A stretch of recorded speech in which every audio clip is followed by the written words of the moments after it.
Grad Kastav se uključio kao nositelj inicijative Jednog od susjedstva, kao susjedstvo Kastav, u okviru projekta Rijeka 2020 i programskog pravca 27 susjedstva. Partneri su mu udruga Čakavski Senjali, Kastavsko kulturno leto, Dječji vrtić Vladimir Nazor Kastav, a europsko susjedstvo grada Kastva je grad Pečuh iz Mađarske. Tim susjedstva Kastav čini 6 vrijednih članova: Dragica Stanić, Sven Sušanj, Krešimir Vidović, Andreja Bralić, Helena Ninković-Budimlija i Ema Hareć-Argonja. Poznato da je Kastav u prošlim vremenima bio povijesno-kulturni i prosvjetni centar. Ima bogatu kulturnu baštinu.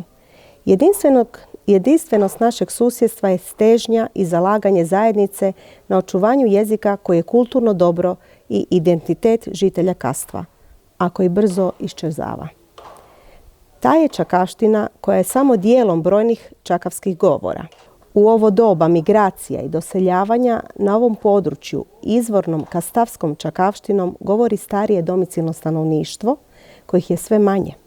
A zabrinjavajuće je što se u vrtićima i školama, ne samo u Kastvu, već i diljem Republike Hrvatske, djeca vrlo malo ili nikako ne služe materinskim idiomom, što potvrđuju učitelji diljem zemlje i provedene ankete. Inicijativa za očuvanje lokalnog zavičajnog govora u sklopu 27 susjedstva samo je dio već dosadašnjeg rada na očuvanju govora i baštine u Kastvu. Održavaju se brojne kulturno-umjetničke manifestacije: Ča čitalnica, Dani domaćega zajika, Chanson fest, Bela nedeja, Kastavsko kulturno leto i mnoge druge.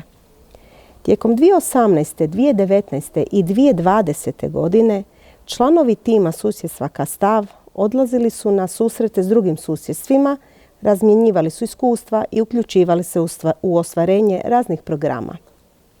Što smo radili? Predstavili smo svoj rad susjedstva Kastav na posjetu Daruvaru povodom mjeseca češkog materinjeg jezika u Bjelovarsko-bilogorskoj županiji u veljači 2018. godine. Učestvovali smo u programu Vijeća Europe u STEPS projektu. To je zajednički pilot projekt Europske unije i Vijeća Europe o kulturnom nasljeđu i dodanoj vrijednosti, koji ima za cilj izgradnju i jačanje zajednica, promicanje solidarnosti, dijaloga i međusobnog razumijevanja između različitih zajednica kroz akcijske planove temeljene na participaciji. Ostvaren je i studijski posjet Portugalu, Lisabonu, s ciljem razmjene iskustava na projektu STEPS i s predstavnicima STEPS-a u studenom 2018. godine. S europskim susjedstvom gradom Pečuhom, koji smo posjetili 11. i 12. studenoga 2019. godine, započeli smo neformalnu mrežu kulturnih aktivnosti u 2020. godini. Domaćin susreta bio je dr. Bela Bokor, predsjednik Zaklade za Mađare izvan Mađarske sa svojim suradnicima. Tijekom 2018., 2019. i 2020. godine u susjedstvu Kastav zajedno s partnerima aktivno su se organizirale aktivnosti vezane uz čakavski govor. Provedeno je anketno ispitivanje s ciljem stjecanja uvida u poznavanje i uporabu čakavskog narječja u osnovnoj školi Milan Brozović Kastav u lipnju 2019. godine. Provedeno je niz programa i projekata pod pokroviteljstvom grada Kastva, Primorsko-goranske županije i EPK 2020 s naglaskom na djecu i učitelje kao motivatorima i čuvarima čakavskog govora u školama i vrtićima. U Dječjem vrtiću Vladimir Nazor Kastav održan je 4 godine projekt Čakavska povedalnica, učenje, razumijevanje i poznavanje čakavskog govora kroz igru i pričanje.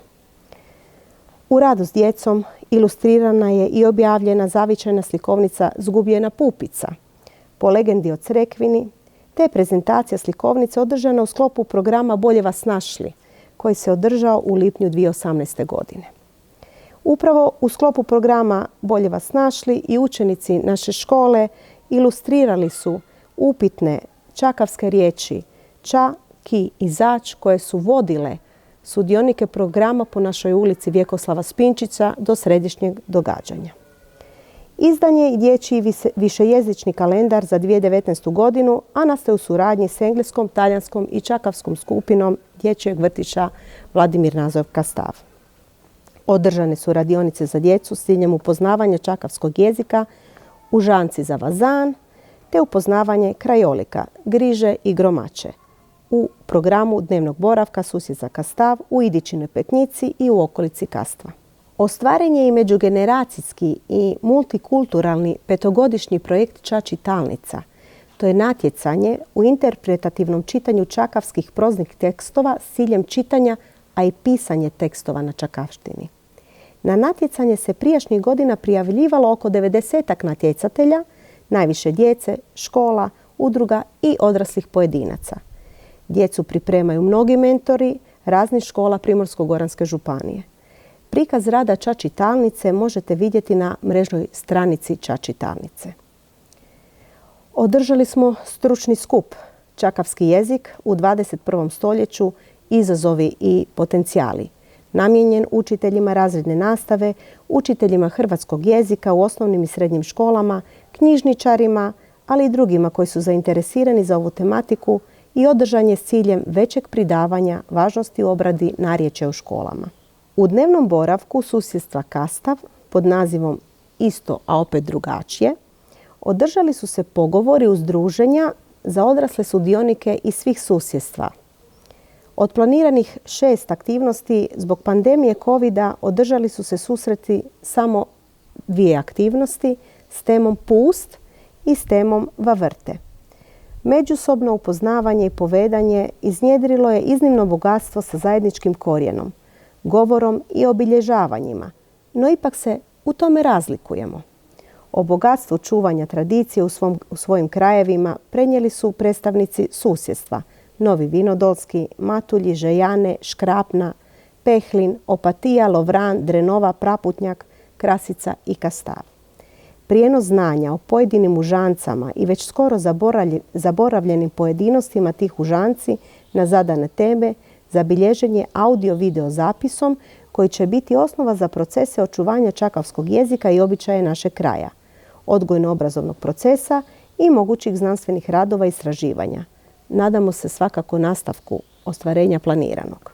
Objavljen je i slovnik kastavskega govora Cvjetane Miletić. To je jedan od temeljnih dokumenata našeg govora. Riječnik je ustupljen susjedstvu Drenova u projektu Čaj, umjetna inteligencija i Ča, uz dogovor za buduću suradnju na očuvanju čakavštine. Snimljen je i dokumentarni film Ćemo zgubit naš zaik i video prikaz rada na dnevnim boravcima, isto, a opet drugačije. Ovo su dokumenti i trajni trag bogatstva baštine našeg kraja, čakavskog govora i običaja.